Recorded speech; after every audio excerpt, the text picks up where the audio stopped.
Itong tula ay patungkol sa mga taong pagod na. Pagod na sa lahat ng bagay, pero patuloy pa rin lumalaban.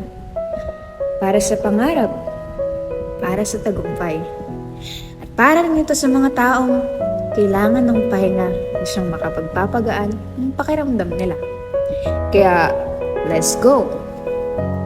Ang pamagat ng tulang ito ay pahinga. Sa hindi pagkibo o pagtanto, lang mga ito ay dala ng pagal na dulot ng mundo.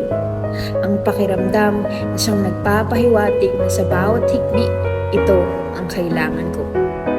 Patuloy na tinatahak ang daan kahit gaano pa karupok yan. Patuloy na nakikisabay kahit paay nangangalay. Paano kung sasabihin kakayanin kahit sa pagpikit na lamang ng mata, makikita ng pagod na daladala. Masigit pang nadaragdagan ng responsibilidad sa tuwing tumaragdag ang ating edad at kahit ang kasiyahan, unti-unti nang nababawasan. Pilit sinisisi mismo ang sarili sa mga bagay na hindi kontrolado ng kahit sino.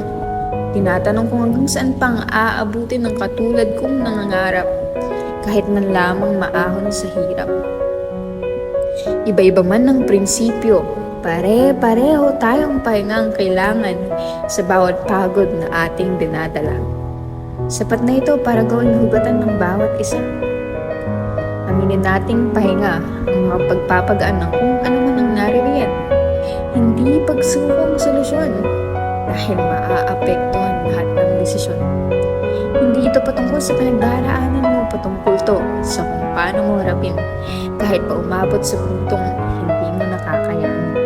Sa ngayon, sa daraang panahon, sigurado akong pahingang magbibigay ng pag-asa para harapin ang kasalukuyan at tahakin ng may lakas ng panibagong bukas kahit pa ikaw ay mag-isa. Simpleng tulak lang, kaya mo yan.